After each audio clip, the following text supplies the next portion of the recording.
ஒருவேளை நீங்க அவசரப்பட்டு ஒரு காரியத்தை நீங்க செஞ்சிருக்கலாம், நீங்க முன்னாடி நின்று செஞ்சிருக்கலாம், நீங்க கர்த்தரையே முன்னாடி வச்சு அந்த ஓட்டத்தை நீங்க ஆரம்பிச்சிருக்கலாம், நீங்கள் துவங்கி இருக்கலாம். அப்ப நிறைய பேர் உங்களை எச்சரிச்சிருக்கலாம், இவ்வளவு வேகம் உனக்கு தேவையில்லை, இவ்வளவு நம்பிக்கை உனக்கு தேவையில்லை, கொஞ்சம் பார்த்து போ.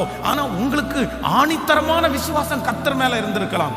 சமீப காலமாய் உங்களுடைய விசுவாசம் உடைக்கப்பட்டு சுற்றி இருக்கிற சூழ்நிலையெல்லாம் பார்த்து பார்த்து நீங்க சோர்ந்து போய் நீங்கள் அமிழ்கிறத பார்த்து முன்னாடி இருக்கிற நிறைய பேர் உங்களை கைகொட்டி சிரிக்கலாம், உங்களை ரொம்ப கிண்டல் பண்ணலாம். நான் தான் அப்பவே உன்கிட்ட சொன்னேன் இல்ல, நீ போகும்போதே சொன்ன இல்ல, முந்திரி கொட்டை மாதிரி போகாதேன்னு சொன்னேன், அவசரப்பட்டு போனியே, ஆண்டவரை விசுவாசிச்சு போனியே, இப்ப என்ன ஆச்சு அப்படின்னு உங்களை குறித்து தூசிக்கலாம்.